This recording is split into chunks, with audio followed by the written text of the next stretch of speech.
ఉదయ్ కిరణ్ ఎలా ఉండేవారు మ్యామ్ మీతో? ఎప్పుడైనా మీరు మీరు ఊహించారా ఈ అబ్బాయి ఇలా చేస్తాడు అని, సూసైడ్ చేసుకుంటాడు? ఎందుకు అంత ఫ్రస్ట్రేషన్కి వెళ్ళాడు అన్నది అబ్బాయి మనసంతా నువ్వే అప్పటి నుంచి బయటపడ్డావు.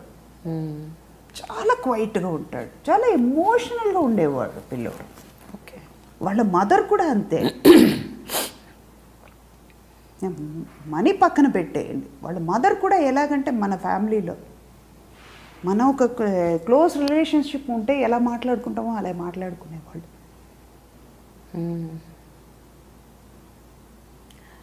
ఉదయ్ కిరణ్ డెత్ న్యూస్ మీకు మీరు ఒక సినిమా షూటింగ్లో ఉన్నప్పుడు తెలిసిందంట కదా? నాకు తెలియదు అది ఉదయ్ కిరణ్ చనిపోయాడు అనేది. మార్నింగ్ ఒక లైలా కోసం షూటింగ్ బయలుదేరుతున్నాం. నా హెయిర్ డ్రెస్సర్కి వాళ్ళకి తెలుసో ఏమో నాకు తెలియదు. నేను వెళ్ళిపోయి కార్లో వెళ్ళిన తర్వాత, అక్కడికి వెళ్ళిన తర్వాత మనం శంషాబాద్ దగ్గర ఒక హౌస్లో షూటింగ్. నాగార్జున గారు ఫోన్ చేసి వాళ్ళ మేనేజర్ ప్రసాద్కి ఫోన్ చేసి, సుధాని అక్కడ పంపించకండి అసోసియేషన్ దగ్గరికి, మా అసోసియేషన్ బాడీ వస్తే ఉదయ్ కిరణ్ చనిపోయాడని చెప్పకండి అని. ఎందుకో మాటల్లో వీళ్ళు చెప్పేశారు టెక్నీషియన్స్ వాళ్ళు, ఉదయ్ కిరణ్ చనిపోయాడమ్మా, ఇలా సూసైడ్ చేసుకున్నాడట, బాడీ అక్కడ అవుతాయి. చచ్చా అలాంటి ఏ పిరికోడు కాదు అది చేసుకోవడానికి అన్న. నమ్మల. తర్వాత నా హెయిర్ డ్రెస్సర్ చెప్పాడు, అమ్మ నిజమా ఇలా అయిపోయాడు. నేను వెళ్తానంటే మొండిపడ్డారు వాళ్ళు, పంపించలేదు. తట్టుకోలేను నేను అది చూసి. నా కొడుకులాగానే ఉండేవాడు అలాగే. అది తర్వాత ఈవినింగ్ ప్యాకప్ అయిన తర్వాత అట్నుంచే కదా ఫిలిం నగర్ నుంచి వస్తున్నాం. ఆ కండలెన్స్ మీటింగ్కి వెళ్తే నేను వేరేం అడగల, ఎందుకురా చావాలి అనుకున్నావు అన్న.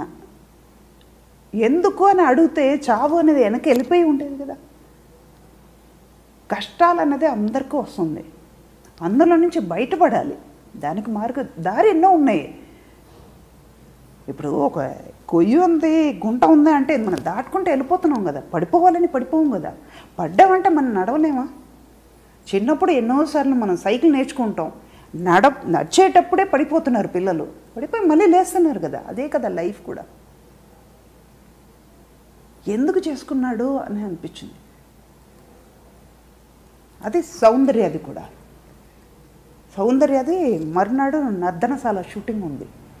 మొన్న నేను బాలకృష్ణ వీళ్ళందరూ మాట్లాడుకున్నప్పుడు అది మాట్లాడుకున్నాం. మర్నాడు నుంచి మనకి షూటింగ్ ఉండేది. మేము ముగ్గురు నర్దనశాలలో, నా బాలకృష్ణ సిస్టర్ క్యారెక్టర్, అది ఇంపార్టెంట్ క్యారెక్టర్. అది పోయింది. తను ఏం పోగొట్టుకుంది? ఎందుకు? అది పోయే వయసేం కాదు, ఎప్పటికైనా పోవాల్సిందే. అది వయసు కాదు, ఇంకా అనుభవించాల్సింది చాలా ఉన్నాయి లైఫ్లో. తంది మాత్రం ట్రాజిక్ డెత్, అది ఒకటి. తర్వాత శ్రీహరిను ఉదయ్ కిరణ్ చనిపోయిన తర్వాత కూడా నాకు బయటకు పడడానికి, అది రికవర్ అవ్వడానికి 1 వీక్ పట్టింది. శ్రీహరిని వెళ్ళి చూసి వచ్చేసాను. షూటింగ్కి వెళ్తున్నాను, నైట్ నేను నిద్రపోట్లా, కాలు చేతులు ఉణుకుతున్నాయి. నాకు భయం వేసి లేసి కూర్చుంటున్నా, లైట్ వేసేసుకుని. ఫీవర్. షూటింగ్కి వెళ్తే వీళ్ళందరూ నన్ను స్టాఫ్ నా పక్కన ఉండండి రా అంటున్నాను. నేను అంత భయం వేస్తుంది నాకు. అది కొన్ని చూడలేము వాళ్ళని, అంటే అంతే వాళ్ళతో అంత ఇది ఉంది కదా, అది అంత బంధం ఉంది కాబట్టి అది మర్చిపోలేకపోతున్నాం. అంటే కరెక్ట్ మీరు చెప్పింది. అంటే వీళ్ళే మీ బంధువులు, నిజం. వీళ్ళతో పాటు ఉండి వాళ్ళతో తిరిగి, వాళ్ళతో వర్క్ చేసి, వాళ్ళతో మాట్లాడి, వాళ్ళతోనే మీరు మమేకం అయిపోయారు. ఆ బంధం అంత గట్టిది కాబట్టి ఇవాళ మీరు ఇంత కన్నీళ్ళు పెట్టుకుంటున్నారు. అంటే మీ మదర్ గురించి చెప్పినప్పుడు కూడా మీకు కన్నీళ్ళు ఇంత ఇలా ధారగా రాలేదు. మీరు బాలచందర్ గారి గురించి చెప్తున్నప్పుడు, ఉదయ్ కిరణ్ గురించి చెప్తున్నప్పుడు యు బికమ్ మోర్ ఇమోషనల్. అంటే తల్లి మీకు జన్మనిచ్చి ఉండొచ్చు, బట్ వీళ్ళందరూ మీకు దే వాక్డ్ విత్ యూ. ప్రతి అడుగులో వాళ్ళు ఉన్నారు. మా మదర్ కంటే నాకు వీళ్ళతో ఎక్కువ టైం స్పెండ్ చేశాను నేను. నా కూతురు చిన్నప్పుడు 5 years హోలీ పిక్చర్కి నేను కేరళకి వెళ్తే ఉదయ్ కిరణ్ నా కూతురు ఆడుకునేవాళ్ళు అన్న చెల్లెలని. వాడి హీరో, ఎవరో ఆ క్యారెక్టర్ ఆర్టిస్ట్ వాళ్ళ కూతురు, వాళ్ళతో ఎందుకు అని మనం వాడు అనుకోలే అక్కడ. రూమ్కి వచ్చి పక్కన రూమ్ అయినా కూడా మమ్మీ నేను చెల్లిని తీసుకెళ్తా అని తీసుకుని వెళ్ళి కింద కూర్చోబెట్టుకుని ఆడుకునేవాడు. తనకి ఏమన్నా చాక్లెట్ కావాలంటే ముందు ఉదయ్ అన్న నాకు 1 రూపీ ఇవ్వు అని ఉదయ్ కిరణ్ రాగానే సెట్కి రాగానే ముందు ఉదయ్ అన్న దగ్గరికి వెళ్తానని ఉండేది. తను ఎంత బాధపడింది. నాకు ఫోన్ చేసి నైట్ చెప్తుంది, అమ్మ ఉదయ్ అన్న చనిపోయాడంట, ఎందుకు సూసైడ్ చేసుకున్నాడమ్మా, మన దగ్గర ఉండుంటే కూడా బాగుండేది కదమ్మా. అది ఒక్కటి కాదు కదా సొల్యూషన్, లైఫ్లో ఎన్నో ఉన్నాయి. మీకు బాధతో పాటు కోపం కూడా వచ్చి ఉంటుంది కదా మ్యామ్ అప్పుడు? ఉదయ్ కొట్టాలనిపించింది ఉదయ్ కిరణ్. అది ఇద్దరు ఒక అమ్మాయి కోసమో లేకపోతే తండ్రి కోసమో లేకపోతే ఈ డబ్బు కోసమో చేసుకుని ఉంటే అది ఫూలిష్నెస్. కాలు చేతిలో నీకు వయసు ఉంది, హీరోగా ఉండు, పిక్చర్స్ రాకపోతే వేరేదైనా ఉద్యోగం చేసుకో, సంపాదించవచ్చు. మాట్లాడే వాళ్ళు మాట్లాడుతూనే ఉంటారు, వాళ్ళకి పని లేదు కాబట్టి మాట్లాడతారు. You just ignore them. వాళ్ళని నెగ్లెక్ట్ చేసి మన దారికి వెళ్ళిపోతే వాళ్ళు మాటలు ఆపుతారు, లేకపోతే తిరిగి కొట్టు. ఇదే పరిస్థితి మీకు రాకపోద్దా, మీరు బాధపడరా అని అడుగు, ఆటోమేటిక్గా వాళ్ళు మారిపోతారు. వాడు ఉండుంటే మటుకు నిజంగా కొట్టేదని. నేను నా హెయిర్డ్రెస్సర్తో చెప్పాను, అరే వాడిని నేనైనా దత్తు తీసుకుని ఉంటే పోయేది కదరా అని. నీతో ఎప్పుడు చెప్పుకోలేదా మ్యామ్ అతని సమస్య ఏంటి, అతను ఏం ఫీల్ అవుతున్నాడు? ఏం చెప్పేవాడు కాదు. చెప్పుంటే ఏదో ఒకటి సొల్యూషన్. కానీ ఒక షూటింగ్ మేము, అది నాకు గుర్తులేదు, నేను చలపతిరావు గారు మణికొండలో ఒక షూటింగ్ చేస్తున్నాం.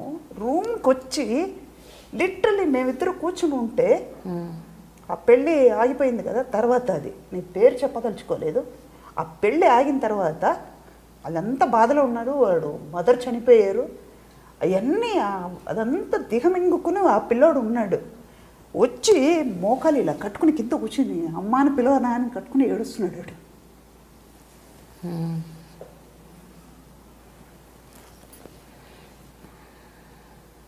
అల్లే వాడి మనసు ఎంత శోభించిపోయి ఉంటాడు లోపల లోపల వాడు. అంటే వాడు పొజిషన్లో ఉండి ఆలోచిస్తే వాడు చేసింది కరెక్ట్ ఏమో అని అనిపిస్తుంది. ఎందుకంటే ఎవరికి సమాధానం చెప్పక్కర్లేదు కదా. నేను పోయాను, నాతో పోతుంది, పోయిన తర్వాత ఎవరు ఏం బాధపడినా నాకు అవసరం, అదే అనవసరం, అది నేను చూడట్లేదు కదా అని అనుకునేవాడేమో.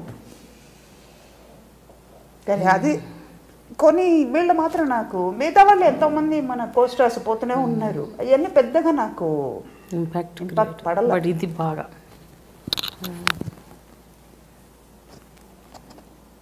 Really ma'am. అంటే మీరు అదే కేవలం ఒక అమ్మలాగా నటించటం కాదు, నిజంగా మీరు అమ్మాయి ఉన్నారు వాళ్ళకి, అందుకనే మీరు అంతగా మీకు అంత అటాచ్మెంట్ మీకు అయిపోయింది వాళ్ళతో. అది కొంతమందితోనే వచ్చింది ఆ అటాచ్మెంట్. ఇదే ఇప్పుడు ఉన్న వాళ్ళతోనే నేను వర్క్ చేస్తున్నాను, కానీ ఏ అటాచ్మెంట్ రావట్లేదు కదా నాకు. అది ఎందుకు రాలేదు, వాళ్ళ మీద తప్పులేదు, నా మీద తప్పులేదు, అది ఎందుకో రాలేదు. అయితే ఒక విషయం మీలో ఒక ఫ్లిప్ సైడ్ ఉంది, అదేంటంటే మీరు సెట్లో ఉన్నంతసేపు అల్లరి చేస్తుంటారట. క్యారెక్టర్ మాత్రం అమ్మ క్యారెక్టరు, అక్కడ వేషాలు బుద్ధులు చేసే పనులు మాత్రం చిన్న పిల్లల్లాగా అల్లరి చిల్లరిగా నవ్వుతూనే ఉంటారంట కదా 24/7. మరి క్యారెక్టర్లోకి వెళ్ళిపోయి సీరియస్ అయిపోతారు. అప్పటి వరకు అది క్యారెక్టర్, అది డైరెక్టర్ ఏమంటారు అందరూ కొంచెం చాటర్ బాక్స్ కాస్త ప్రొడ్యూసర్ డబ్బు ఇస్తున్నారు, దానికోసమే న్యాయం చేయాలిగా. చేయాలి. మామూలుగా ఆఫ్ స్క్రీన్ అయితే కొంచెం కాస్త సైలెంట్గా ఉంటావా అని అడుగుతారా మిమ్మల్ని? అట్లా ఏమంటారు? నవ్వు మొదలు పెట్టింది ఈవిడ ఆపదు. ఓకే. ఎప్పుడైనా సెట్లో నవ్వడం మొదలు పెడితే అది 40 కాదు 50, 60, 100 కూడా వెళ్ళిపోతుంది. నవ్వు ఆగదు నాకు. అదే సిల్లీ రీజన్స్కి నవ్వు వచ్చేస్తుందా? ఏం ఉండదు అక్కడ, అదే గుర్తుకొస్తుంది మైండ్లో, నవ్వేస్తా. అది 5 hours అయినా కూడా వాళ్ళు అంతే కష్టపడాల్సిందే. మీరు ఒక్కరే నవ్వుతారా, అందరినీ నవ్విస్తుంటారు? అందరూ నవ్విస్తూ ఉంటాను మేడం. కానీ మనం మాత్రం నవ్వుతే పిచ్చోళ్ళు అనుకోరు.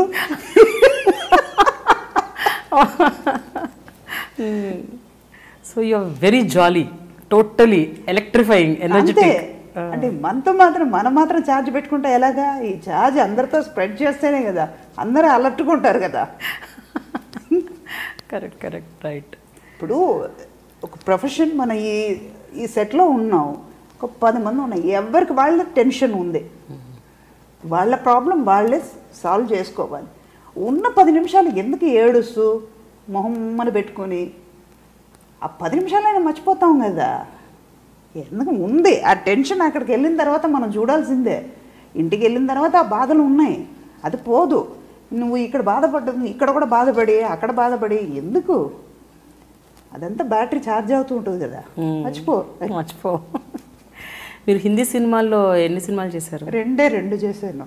అవి కూడా ఏమన్నా మంచి ఆడాయా సినిమాలో? సూపర్ హిట్ అయింది. గ్యాంగ్ లీడర్ హిందీ, ఆజ్ కా గుండారాజ్ సేమ్. అది కూడా పెద్ద డైరెక్టర్, పెద్ద ప్రొడ్యూసర్, ఎన్ఎన్సిపి. అది కూడా డబుల్ పేమెంట్, హిందీ కదా. పిన్షెట్టి రవిరాజ గారు సేమ్ క్యారెక్టర్, చిరంజీవి గారు అంటే హీరోయిన్ మారింది, సేమ్ క్యారెక్టరే చేశారు. ఆజ్ కా గుండారాజ్ పెద్ద హిట్ అక్కడ. తర్వాత రామ్ గోపాల్ వర్మ గారు ప్రొడ్యూసర్, ఈ నివాస్ డైరెక్షన్లో మణి చేసాం.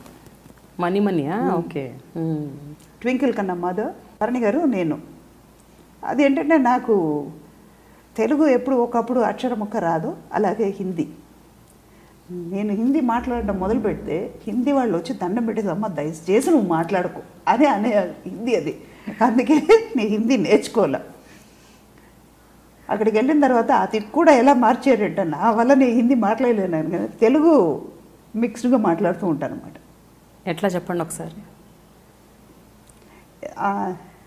సుధాజీ ఆప్కా హాల్ కైసే హై? ఈ మిక్సీ ఖరాబ్ అయిపోయింది, అది చూడు. ఇలా మాట్లాడే హిందీ ఖరాబ్ అన్నది హిందీ, మిక్సీ ఇంగ్లీష్. గబ్బర్ సింగ్ లో ఒక కామెడియన్ ఉంటాడు అందులో, మీరు చూసారా గబ్బర్ సింగ్ సినిమా? అందులో జరా నిద్రమే ఆకే అలాగే అదే చెప్తున్నాం కదా. నా డ్రైవర్ ఇంతకీ పాత డ్రైవర్ శంకర్ అని, వాడు వారణాసి. చిన్న ఇన్సిడెంట్, నా హిందీ ఎలా ఉంటుందని దీన్ని బట్టి మీరు అర్థం చేసుకుంటే. షూటింగ్ బయలుదేరుతున్నాం, అరే గేట్ నికాల్దరా అన్న. గేట్ నికాల్దో నవ్వుతున్నాడు. ఎందుకు నవ్వుతున్నామంటే, అమ్మ మధ్యాహ్నం మనం ఇంటికి వచ్చేటప్పుడు గేటు ఉండదు అన్నాడు. ఎందుకు రానని, మీరు నికాల్దో అన్నారు కదమ్మా అన్నాడు. అప్పటి నుంచి మనకి తెలియని భాష, సంబంధం లేని మాటలు వద్దు అని నేను మానేసా. గేట్ నికాల్దో ఏంటి మ్యామ్? మీరు నాకు రాదు కదా, ఏదో మాట్లాడాలని. ఓకే ఓకే, బాగుంది మీ హిందీ. అలా హిందీలో 2, కన్నడ అలాగే ప్రకాష్ రాజ్ చెప్పారు. అది యాక్చువల్గా ఏంటంటే సుమిత్ర గారు చేయాల్సిన క్యారెక్టర్. ఆవిడేమో లాస్ట్ మినిట్లో అడ్వాన్స్ తీసుకుని డేట్స్ కుదరలేదు చేయలేనని చెప్పేశారంట. అడ్వాన్స్ తిరిగి ఇచ్చేశారు. ఇమ్మీడియట్గా ఎవరో ఒక ఆర్టిస్ట్ చేయాలి మదర్ క్యారెక్టర్.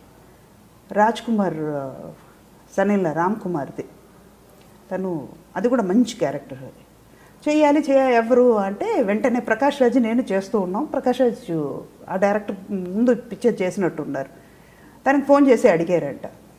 నేను తిరుపతిలో షూటింగ్లో ఉన్నా, ఈవీ గారు షూటింగ్లో ఉంటే ప్రకాష్ రాజ్ ఫోన్ చేస్తున్నారు మా హోటల్కి అని మేనేజర్ వచ్చి చెప్పారు అన్నమాట. అప్పుడు ఈ మొబైల్ ఇవన్నీ లేదు కదా, కానీ మొబైల్ లేనప్పుడే సిస్టమేటిక్గా ఉంది. మొబైల్ వచ్చాక అన్ని చిందరవందరగా అన్నీ అయిపోయింది. ఇంట్లో నుంచి బయలుదేరి ఉండం, ఆన్ ద వే అండి ట్రాఫిక్లో ఇరుక్కున్నామండి అని అబద్ధం చెప్పాల్సింది. వీళ్ళే నేర్పిస్తున్నారు, మొబైల్ వాళ్ళే నేర్పిస్తున్నారు. కంపెనీ వాళ్ళని చెప్తే నాకు బిల్లు దిగేస్తారేమో. ఫోన్ చేసి హోటల్కి ఫోన్ చేశారు, మెడ్రాస్ ఫోన్ చేసి ఎక్కడ ఉన్నాను నేను కనుక్కొని వాళ్ళు హోటల్కి ఫోన్ చేసేటప్పుడు మేనేజర్ అక్కడే ఉన్నారు కదా, ఇలాగ పలానా వాళ్ళండి సుధా మేడం ఫోన్ వస్తుందండి అంటే, అప్పుడు ప్రకాష్ రాజ్ మాట్లాడితే లేదండి నేను సాయంకాలం ఫోన్ చేపిస్తానండి అని. రాగానే బెంగళూరుకి ఫోన్ చేశాను, చెప్పారు ఇలాగ అని. కన్నడ పిక్చర్ అంటే డేటు 5 days ఇవ్వగలుగుతాను అంతే అని. అలాగే వెళ్ళి ఫస్ట్ పిక్చర్ చేశాను.